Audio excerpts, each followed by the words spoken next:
like tell me your mission, your vision, what you guys. I know that it's as simple as going and sharing your story, but I'm saying, what can you foresee that coming into? Miss Sharon Silvers. Sharon Silvas, our clinical director. She contacted me years ago. We've been friends for a long, long time. She's amazing. She kind of knew a little bit about me and asked me to come speak to a rehab, and I did that. Yeah. And it was kind of cool. And it's a healing process. It is. For me too. Like I've talked about being sexually molested my whole life, so I don't have that fear of talking about that. Yeah, definitely. And so many rehabs you go to, you talk about that, and afterwards in private, people come up to you. Yes, so many. How did you help people? Yeah. You know.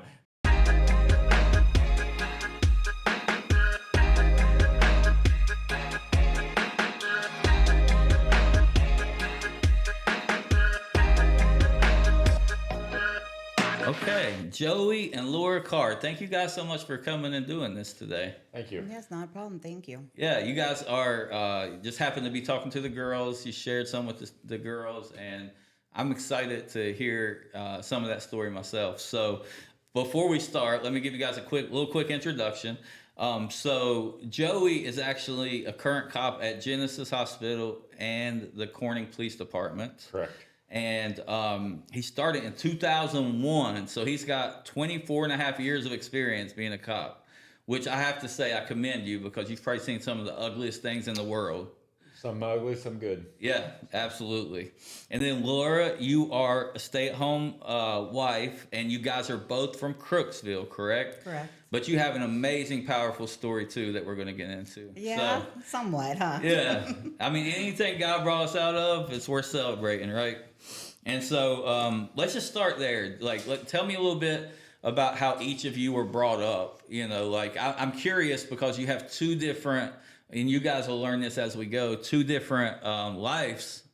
But let's look how much as an adolescent that matters. Okay. So I'll go first. I was raised in Florida.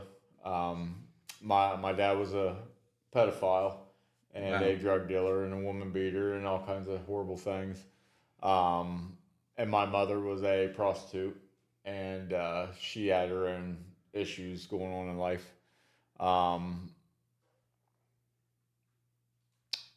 I lived in Daytona Beach. Is that where you grew up? That's where I grew up. Cool. I grew up all over Florida. Right. Because the foster care system took us everywhere. Oh, got you. I do have a couple sisters. So they took you from your dad and put you in foster care? Yes. Okay. Yeah. That was, I think in 86 or 87, we went to foster care. And my sisters can tell you it was before that because I was just too little to remember. Right. What happened before I can remember. So they do. I have two older sisters, and they remember a little more than I do. Yeah, of course. Things in that situation. But yeah, I grew up in Daytona Beach. I was, like I said, my dad was a pedophile, so he raped his children frequently.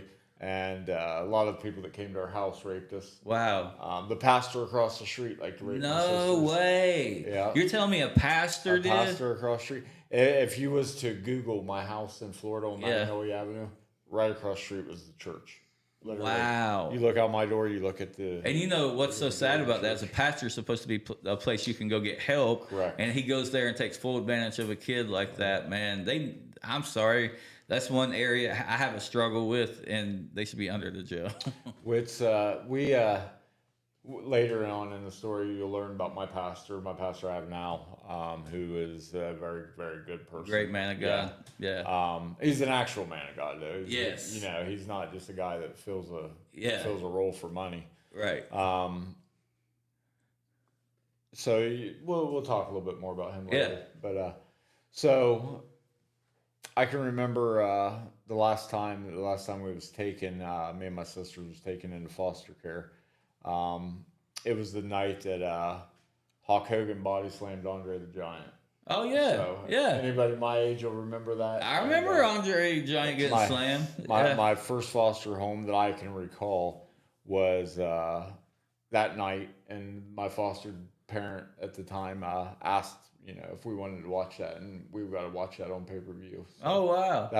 that's how I remember the day I went to foster care. Because the pay-per-view and yeah.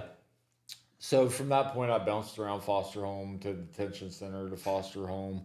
I lived in some very good foster homes and some very bad foster homes. Right. People do things for money.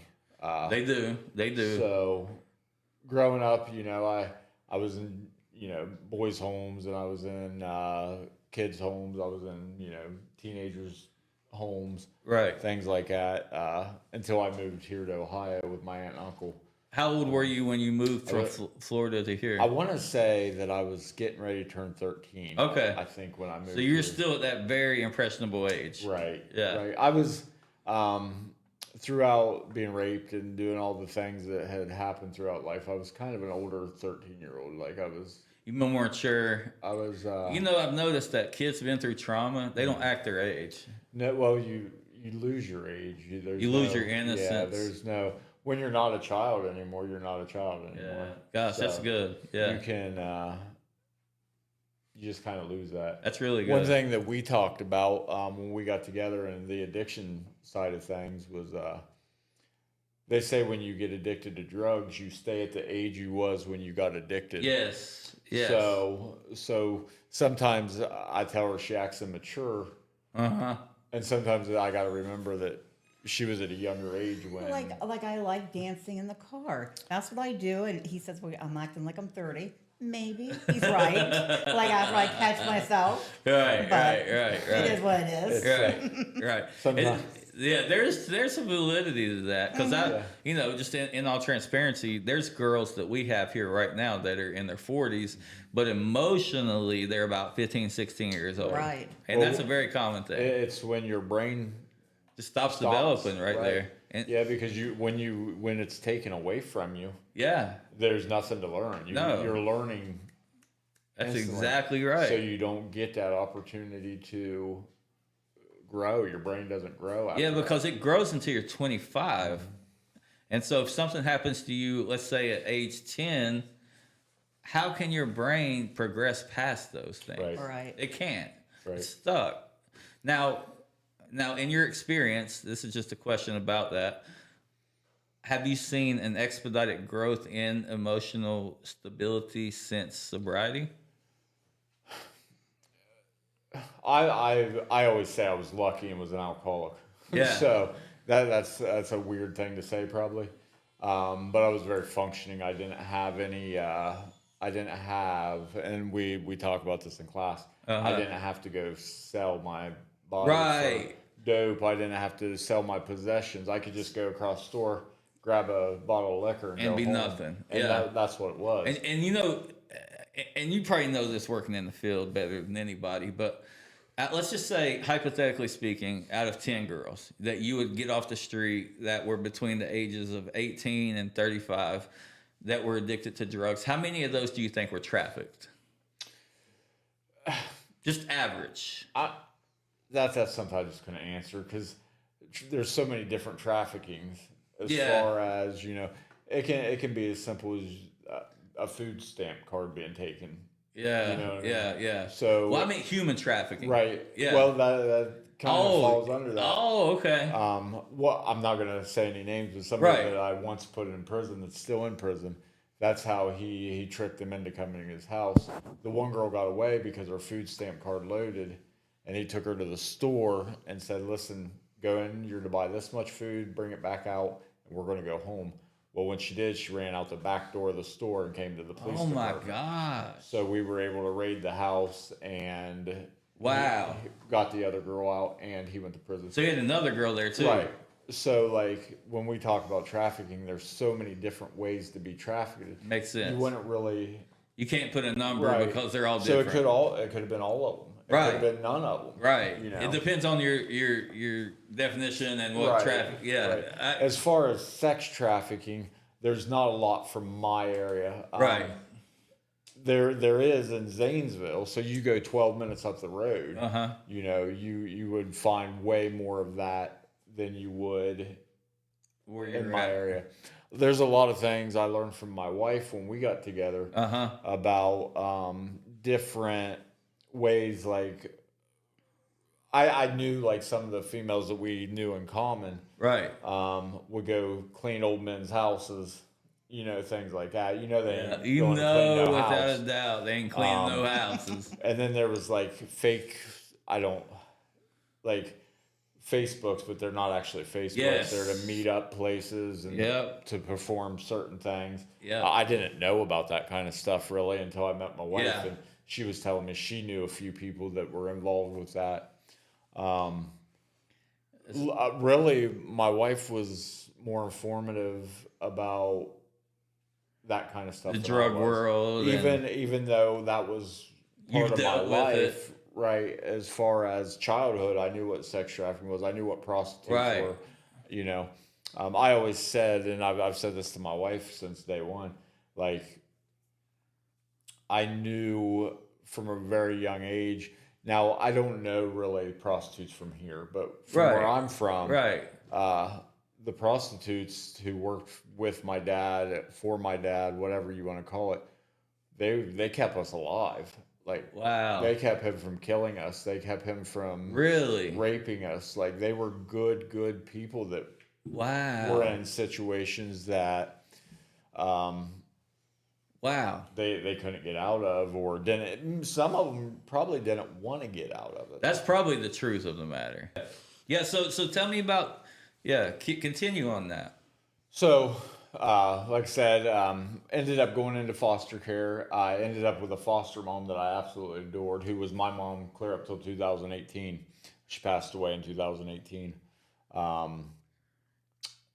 But like I was explaining to the group earlier, in our back in the 80s, it was a different time. Yeah. And even though your dad was in prison, or you didn't live with your family, they still had rights to you. Right. So Right. like my foster mom was never able to legally adopt me.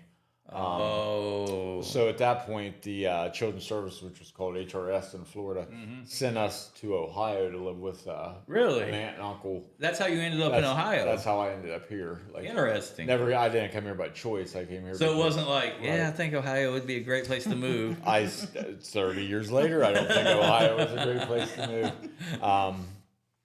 But I ended up living here, and In foster care the whole time? well, I was with my aunt and uncle. Your aunt and uncle I then. was still what they called a ward of the state, but But they had custody. they had custody Okay, of me until gotcha. I turned 18.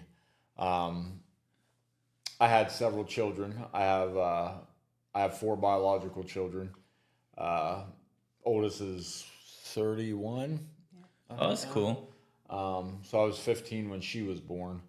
All my kids were by one person. Right. Right.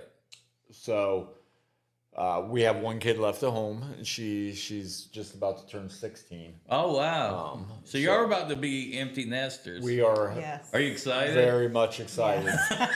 very, Listen, very. I got 10, 8, and 4, so Yeah. I got ways to go. Oh, no. Yeah. My daughter actually asked me today. She said, "Dad, are you going to be sad when I turn 18?" I said, "No."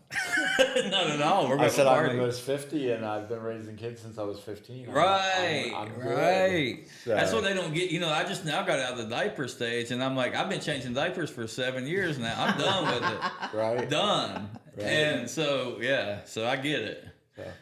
But when I was 21, I went to the police academy, and I got hired on in the town that I grew up in, there in Crooksville. And about 3 years after I got hired, I became the assistant chief of police there. Oh, wow. And I've held.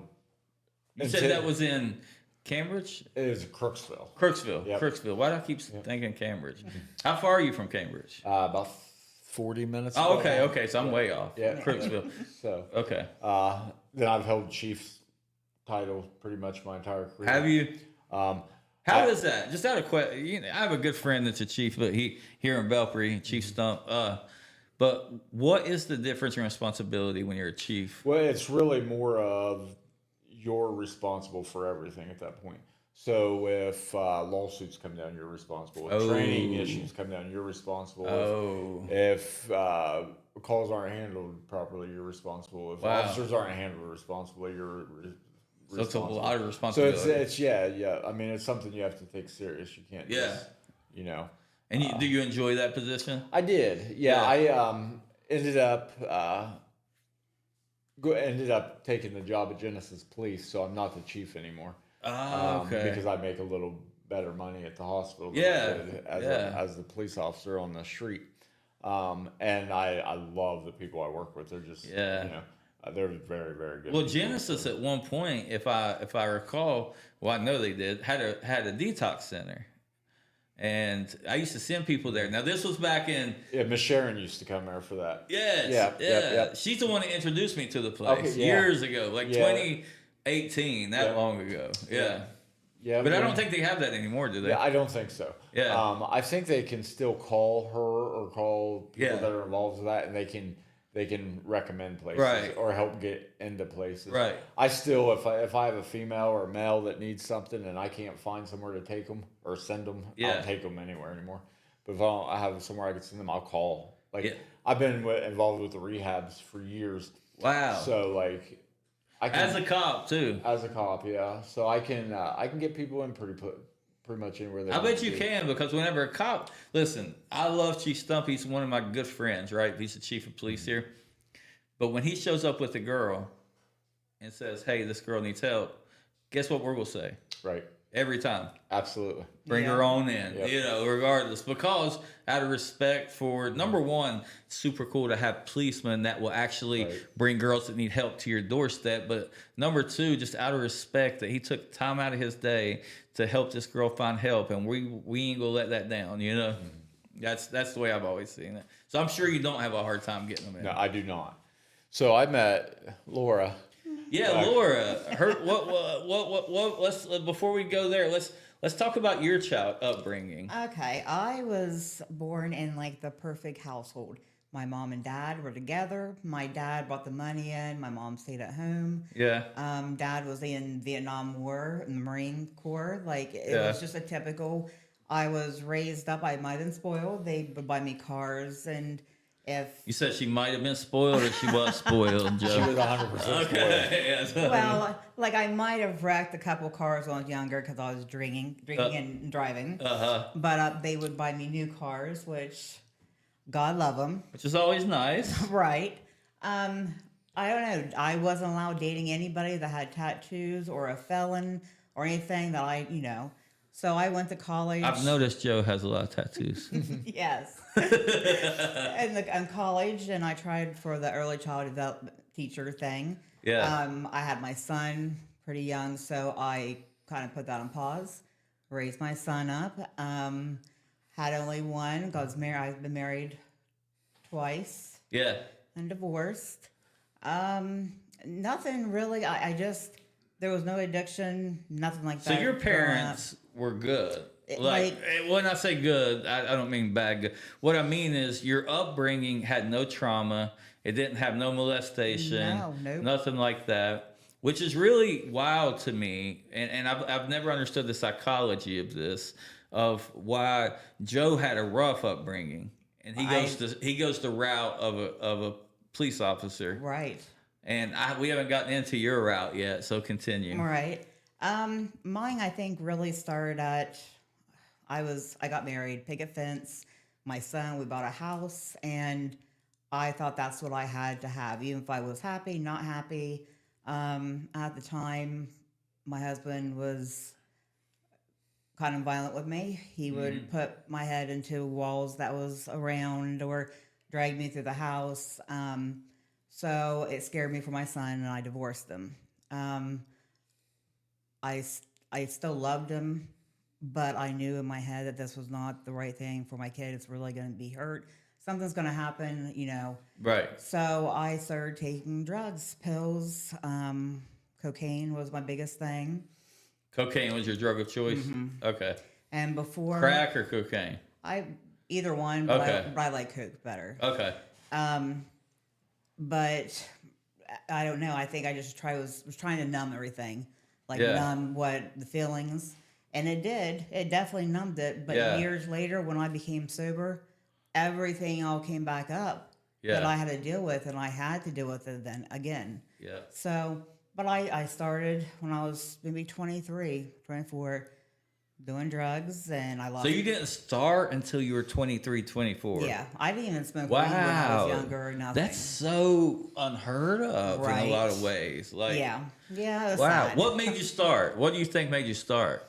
When I was 17, I was raped, and Oh. also the abuse from my first husband. I think those two things They led you to. was the big of to numb my feelings, not to think about it, and not having dreams, and it just made it smoother, made it go Yeah, away. makes sense. So yeah. Makes sense. So your upbringing was let's because we're about at the same place in y'all's story. Your upbringing was from a good family, but you would later have a bad marriage, and you would have some traumatic things happen. Absolutely. And people doing things they should have never done to you, and that led you to addiction. Joe saw addiction his whole life. Mm-hmm. Did it make you run the opposite direction as hard as you could? Because I know you told me you drank, but Well, I would have been a very good drug addict yeah, because I have an addictive personality. yeah, same. I loved Yeah. alcohol. Absolutely loved it. Like I don't have a sad sob story about alcohol. Right. It's just something you enjoyed. Right. Yeah. Yeah, I enjoyed it. Yeah. If I had got into cocaine I would have enjoyed it. Yes. Yeah. Which I knew Yeah. Yeah. in myself that I would have enjoyed it because I enjoyed violence.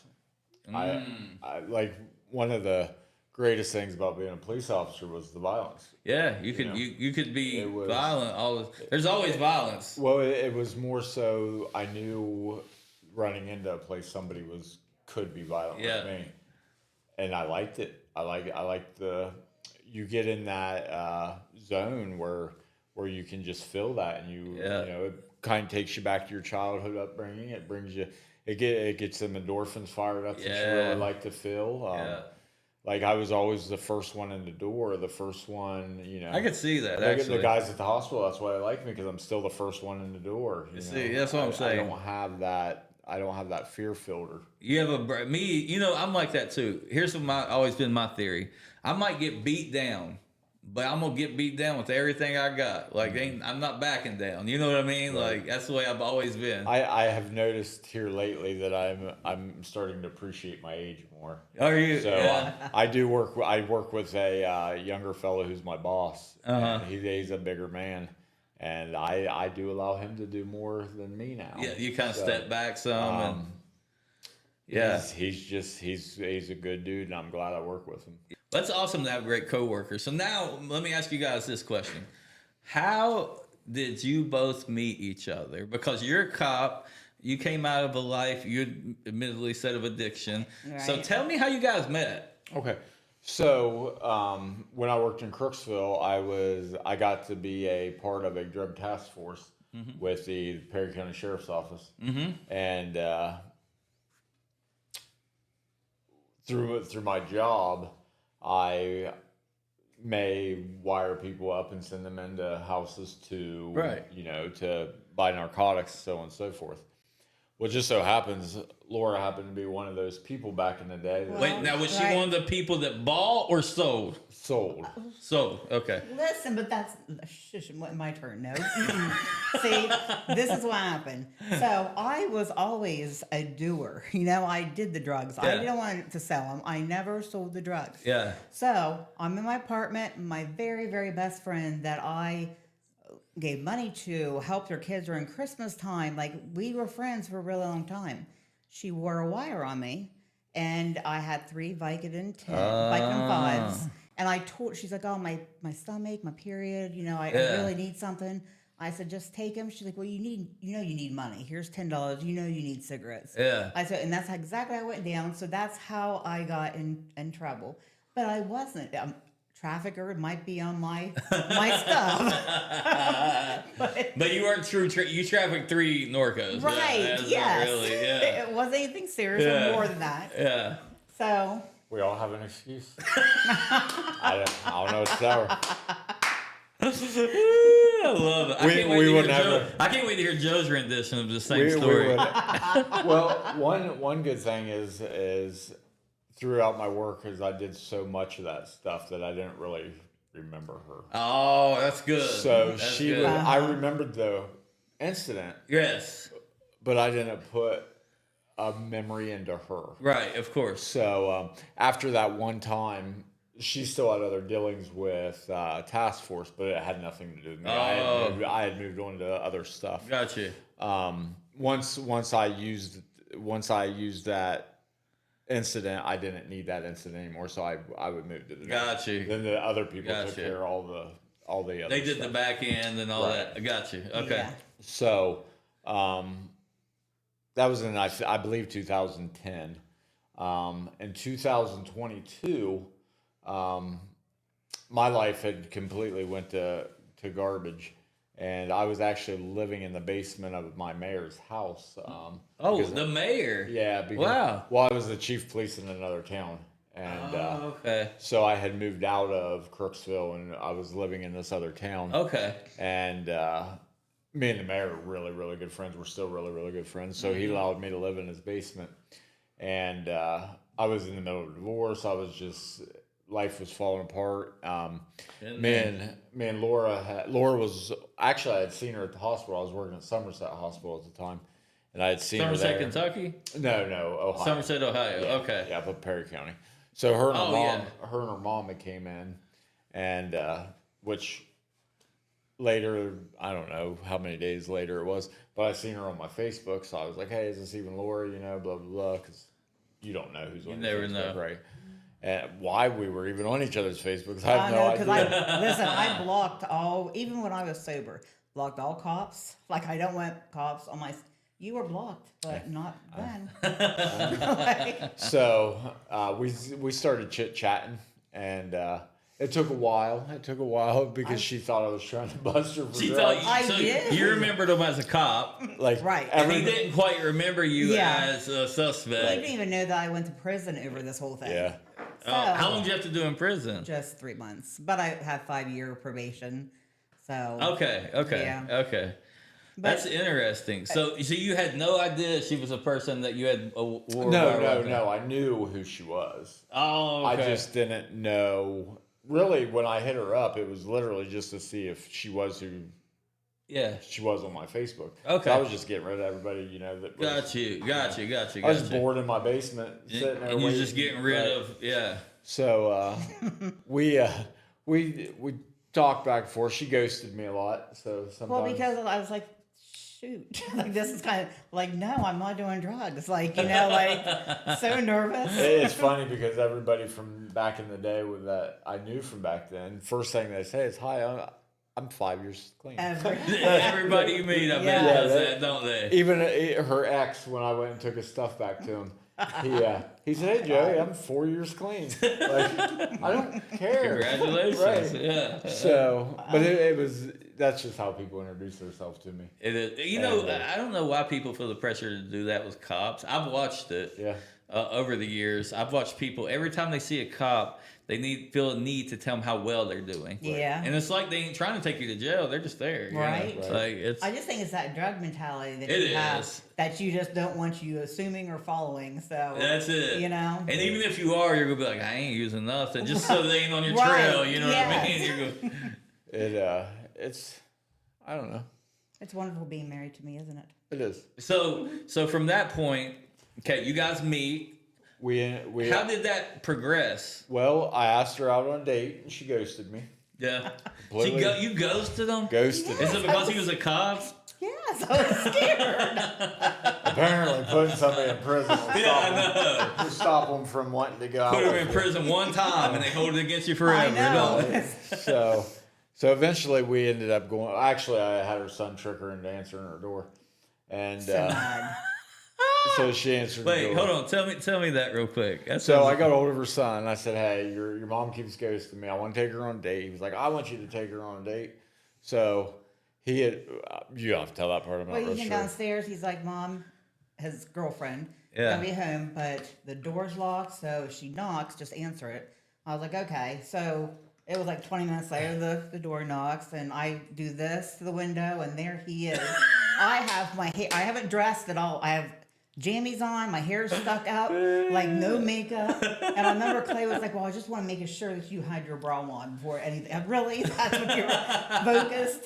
But That's hilarious. You know what's so funny about that is I love the okey doke you did. That's pretty smart. Yeah. And you gotta know too, like if someone's that persistent after you, they must really dig you. well, you know? either that or they really want to put me in prison. That- That was their thought, wasn't it? I think it was the third night I stayed at her house. She said, "Are you sure you're not working for task force?" I said, well, "Listen, if I am, I'm in more trouble than you." Yeah, exactly. So, Did you tell like, where did we have that conversation at? that's not an important fact. Is it not? Oh, It might have been I don't want to get him in upstairs. trouble. I don't want to get him in trouble. Might be upstairs. Might be yeah. upstairs. It was an inappropriate time. So I guess we're going to talk about that. I guess we are. Let's I go guess ahead and we talk are. about it. But no, it was literally the third night I was there. She was like, "You sure?" I said, "Yeah, I'm in trouble if I am." Yeah, so yeah, oh yeah. It's probably my last day on the job. That's hilarious. We got married a year later. You got married a year later. Yeah, we So did what it. year? When was it? All this? What year? That was 22. 22 22. met, 23 got married. Y'all got married at 23. Yeah. And let me ask you this, both of you. Coming from someone who had active addiction in their past, coming from someone who, you drank, but you fought active addiction in your past, has that made anything complicated? Some of her theories I don't agree with, and some of mine she doesn't agree with. Right. You care if I tell the movie? Yeah. Okay. So we were watching a movie. Uh-huh. And a girl in the movie, the girl was going to be raped by this guy, Uh-huh. and she made the statement, "Just lay there and let him do it," which infuriated me. Oh, yeah. Like, yeah. I mean, because she had told me her, Because of the past, yes. and she had knew and I said, "What?" Like, Yeah. it just infuriated me. And we literally were, And I tried telling him it's yeah, like it gets worse. Like if you fight back, Yeah. it gets worse from that person. Get through it so you can escape, leave. Right. Get it done, Which is hard and for that's- any man. I'm a man. Right. And if I heard my wife saying that, like, the easy, not that you're not right, You're fine. but as a man, you are blackout mode. absolutely. You're Right. like, you're ready to beat the brakes off of whoever's doing it. Yeah. Yeah, Right. no, I feel like there's been one really good time, but a couple that's the only way and reason that I did get out how I did. Like if I would have fought it, if I Right. would have yelled, They might I have would've- killed you or yeah, something. Yeah. Yeah. And that's tough. And that's tough for a man to hear. Because I'll say from a man's perspective, like even my wife, I won't go deep into it, but like even, some of the stuff that her ex you do, stuff like that, it makes me want to beat the brakes off of. I'm just being honest right now. I mean, Absolutely. like I want to go up and just punch him in the face one good time. I know I can't Right. because my character shouldn't be that. But Right. number two, do I feel like it all the time? And so I get that. I get both sides of that actually. Let's jump back into, like how did you guys rub off on each other? You have a cop who had a very traumatic upbringing. Then you have a young lady who didn't have a traumatic upbringing, but went through some traumatic things as an adult that turned her towards addiction. So how have you guys been able to learn from each other from that? I would say it's been good and bad. So when I met Laura, she was very open about her past, and a lot of that stuff to me was shocking. Well, I was kind of So you didn't know a ton of it. No, I didn't know any of it. Okay. I'm an open book, and I would like to tell people my story before someone else comes to them and talks about me and tells me something else. Like I can own everything Yeah. that I'm going through, and I went through some stuff, and I think any man wouldn't want to hear it, and I didn't realize that until afterwards. Mm-hmm. So there's no secrets whatsoever about my entire past. He knows everything, like I everything. do. Even the stuff he didn't want to know. Right. And But I get that. something she didn't know about me, which she does now very well, is that I suffer from ADHD real bad. I do too. So anything that's put into your mind, you dissect. Hyper focus it too. You hyper focus it. And you dissect every word of it. Oh my gosh, yes. So when Oh my gosh, I met somebody like me. like now she'll tell me a story, but she's already told me, and it won't be what she told me 4 years ago. Yeah. And that doesn't work for my brain. Exactly. Because I spent 4 months developing every word she said in my brain. Yep. So when she'll tell me the story, I'll say, that's not what you said. You said this. Yes. Yes. She said, oh, I changed it to not make you mad. You can't change it because that's already been said. Right. That's where I'll get mad because that's why I was such a good police officer because You I remember. didn't have to take my report to court with me because I remember it. Right. People Because don't understand the superpower of ADHD. It's a superpower. And it's a wonderful thing and a horrible thing. Yeah, dude, it's a gift and a curse. It is a If gift I've and a ever curse. experienced anything in my life that's a gift and a curse, it's ADHD because your brain, from what I've studied, has the ability to connect things together that most brains don't. And if you leave something out of that, I make that connection. Yes. So it might not be true, Right. but it's true because you didn't tell me that fact. Yes. Or you left this out. Yeah. And it is a nightmare. Because you don't forget. Here's what I do, and tell me if this is what you do. So I'll be talking. I'll have a meeting, right? I had a business meeting the other day, and it was like a couple hours long. And during the meeting, I just take it all in. I might respond here and there, but when I get home, I dissect every stinking word of that meeting. And if there's something that don't seem right, it starts making me feel a certain type of way inside.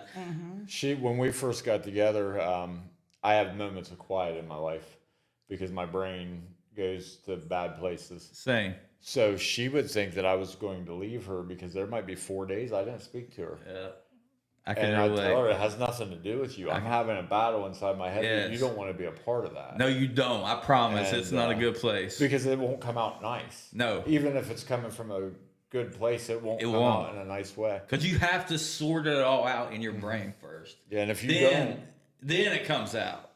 don't, you'll believe whatever's not true, and you'll believe what's true. You know what's funny too? You're exactly right. You'll believe a lot of stuff, and I'll hang on words. Like I went over the conversation we had the other day, and there's certain words that were spoken that I felt like weren't really, valid. But in the moment, I missed them.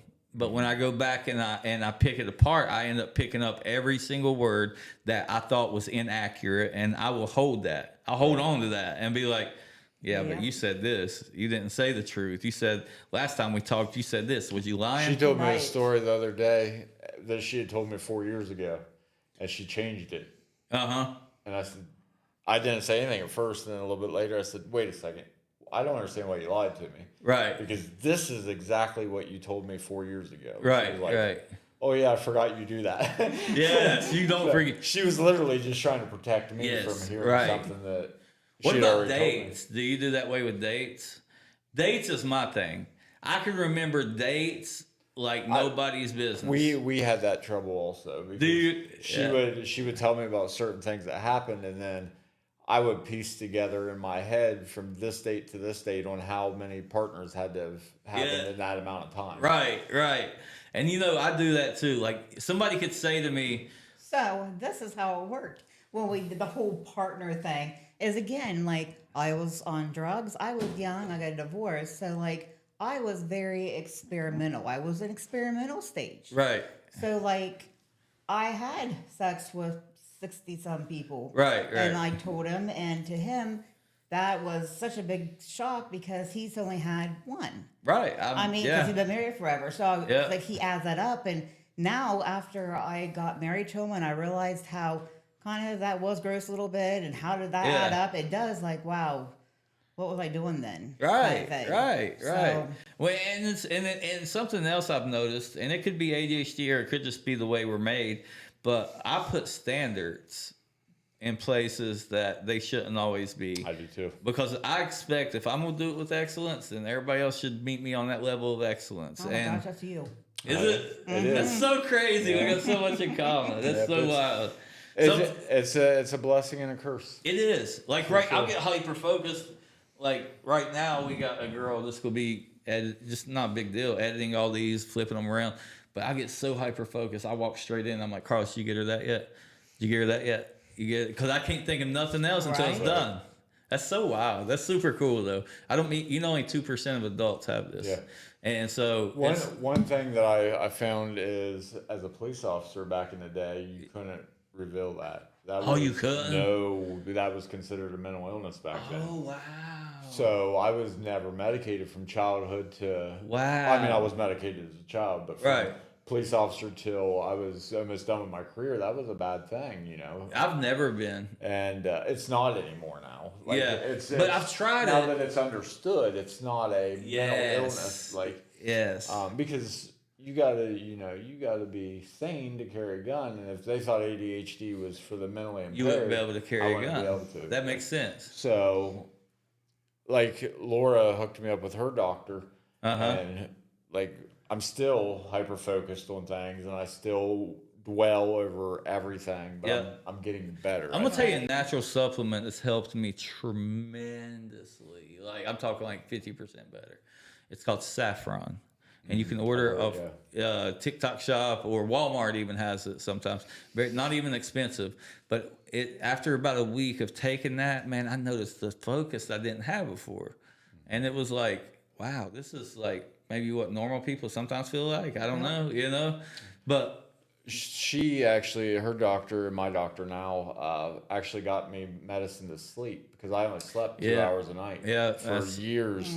Like I would lay down, close Your my eyes, brain don't my brain stop. didn't stop. I got up and I went to work. Yep. Yeah. And I do that often still. yeah, it was very seldom. Now they got me on medication. Just Knock you I out. take it an hour later. I'm not. That's the best way to do it. I'm Just not knock like you out. So nice. Yeah. So nice. So nice. Yeah, because that's hard mentally staying up like that too, Yeah. man. That takes a toll on your mental health. About 2 to 3 hours a night's what I slept for Yeah. years. Yeah, that's not good at all. And I've been there, and I still sometimes get up at like 5:30 for no good reason, just because my brain won't stop, and I'll start thinking I get about up something. at 3:30 every morning to work out. Do you? Yep.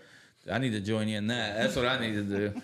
I was also addicted to food real bad, so I was, Okay, let's talk about that for a second. was Before we go into the closing this thing up, let's talk about how did you switch? Did you switch alcohol to food No, I was addicted to both at the same at time? the same time. Joe, tell me, how did you overcome? So you used to weigh how much? My biggest was 467. I just can't even picture that, dude. So how did you overcome that? Well, before me and Laura got together, I moved into the basement of my mayor's house, and me and him were really good friends, been good friends for a long time. And he's a runner. He's a prison guard also, and he's a runner. So he would wake me up every morning, every other morning it was really. Whether it was freezing cold out, whether it was raining, no matter what it was, he made me get up and run. Really? He was the mayor and my friend, so I was the chief of police of the town. So You got to do he was it. like, "Hey," you know. Yeah. And then the village actually said if I continued to lose weight, they would pay for my gym membership. So every month I had to take a weight in from where I was to where I am. Wow. And they paid for it. And then when me and her got together, I was still going to that gym, so she started going with me. Ah. And my first marriage was horrible. It was just, it lasted forever, and it should have been over 15 years before it was over. Yeah. But like with food addiction, like I ate out all the time because I never wanted to be home. Right. So as a police officer, you just jump in the car, go wherever you want to eat. Yeah. You know, there was never a question. Is donuts a real thing with cops? I've heard that. They're not really. Not really. No, I think that was something like the Three Stooges made up Yeah. years ago. Yeah, I seen it on The Simpsons years ago. Yeah, and I was it's like, who doesn't like a good donut? I mean, everybody likes donuts, Right, but it's so- not like cops are making special trips for the right. donuts. It's no, it's not. So would you compare food addiction to drug addiction? I would consider it probably sugar is the number one addiction in the United States. Yeah. So I would say food addiction is probably one step above, because drug addiction is horrible. Yeah. Alcoholism's horrible. Right. Food addiction will kill you just as much. Man, that's good. You know, That's good. Because a so- lot of people have that and they won't really even acknowledge that. Right. And so I commend you for that, because we don't get a lot of people that actually speak out on that. These guys, when they, like Laura, she lived in Crooksville, so even though we didn't have anything to do with each other, she would see me at 400 pounds jogging around town. Oh, You know what I mean? I would throw in a trash bag, and I'd hit the road. just be trying to hit. I mean, I was a big guy, but I still exercise. I have so never still- seen anybody, even in great shape, run as far and long as he runs. Like he won't stop. Like I noticed the running shoes when I met you. I was like, this dude has to run. He has to run. My mother-in-law keeps me very well stocked. Does he keep you stocked up on running shoes? I My mother-in-law is my real wife. You're making my eye twitch right there. It So just happened. Laura, you're saying your mother-in-law treats him like her own son. Oh my gosh, she hates me. She'll be like, "Hey, can I borrow $5 or just like use your hairspray?" She'll be like, "Laura, no." Her mom's very, very good to me. That's cool, dude. You know, it's nice to have a mother-in-law. My mother-in-law loves me, and my father-in-law. Man, that's a blessing because I've had it before the other way too. You know, It is. and it's a Yeah. huge blessing to have an in-law that actually. Yeah, they help us with it. My mother-in-law and father, they help us with anything we need. Mm-hmm. Man, Like, that's we don't- awesome. We You don't can't- have that. Yes, And I don't have family. So, that is your family. yeah, right.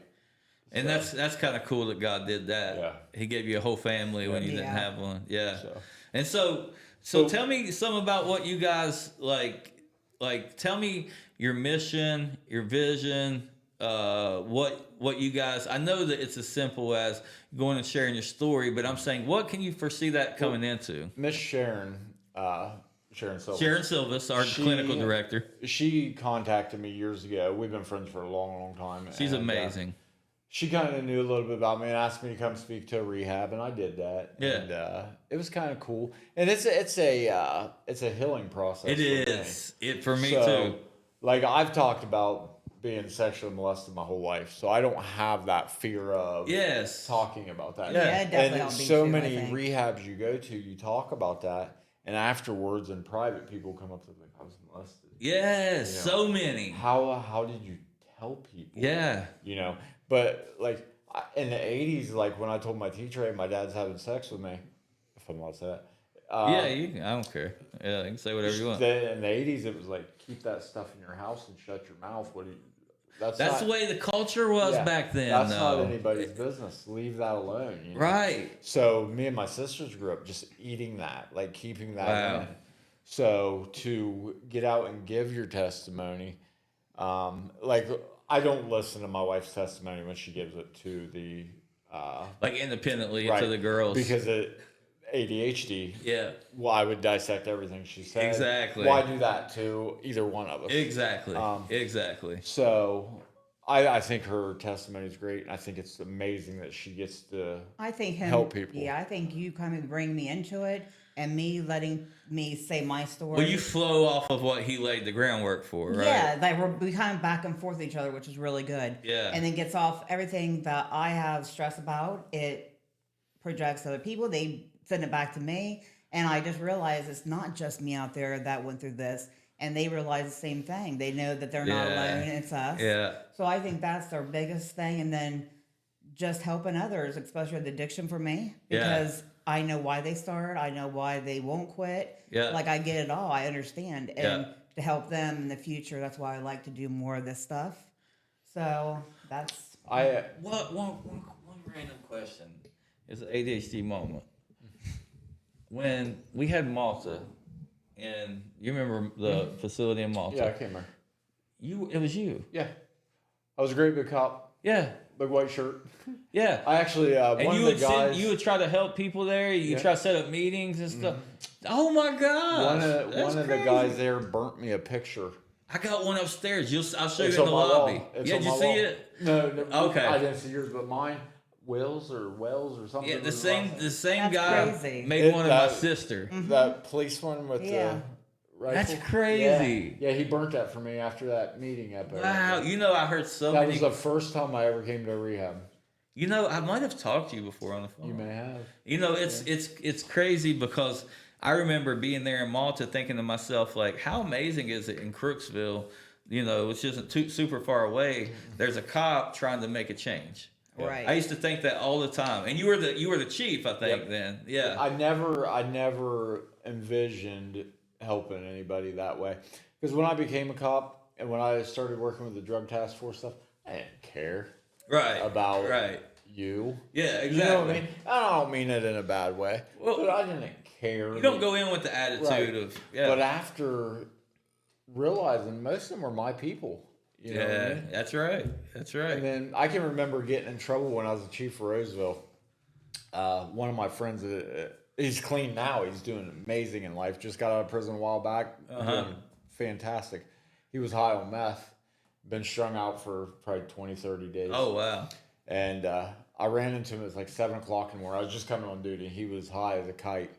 And he was coming out of stores. I was getting ready to go in and get my coffee. And I was like, hey. I'm not going to say his name. But I gave him a hug, told him I loved him, asked him if he needed anything. I ended up buying him a drink, I think. And he left. Wow. Well, the people that were in the parking lot filed a complaint on me with the police department because I didn't arrest him for public intox. Oh, my gosh. And what people don't understand is it's not illegal to do drugs. It's illegal to possess drugs. There you go. So this guy needed help, not arrested. I can remember one girl that I absolutely love. Her and her husband both are just great friends of mine. She was in the same store one day, and they called me, and they said, "Oh, you need to go arrest her. She's being retarded." And I went back there, and she was talking on a cell phone, but the cell phone was a Reese cup. And she was mentally ill. She couldn't figure it out. So of course I got a hold of her grandpa. You know, we got her where she needed to be.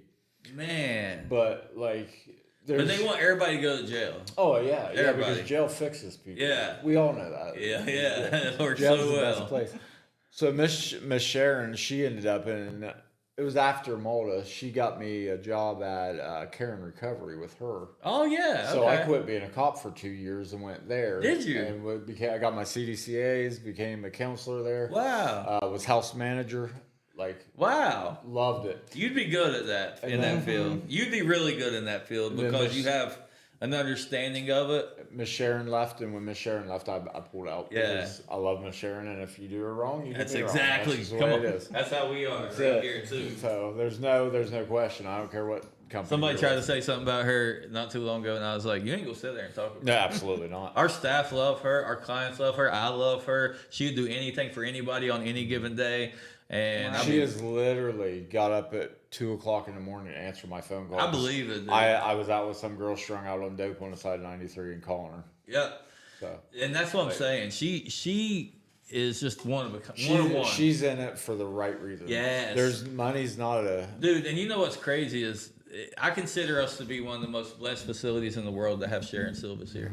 I really do, because you don't find people like her. No. And it's so funny because people without true heart or vision can't see that. Yeah, makes no sense. And when somebody said something the other day, I was like, it wasn't nobody here, nobody within this organization. Me and my brother both, we were like, no, we ain't gonna talk about it. Right. And so I agree with you. I think that's great. And I love that she's here.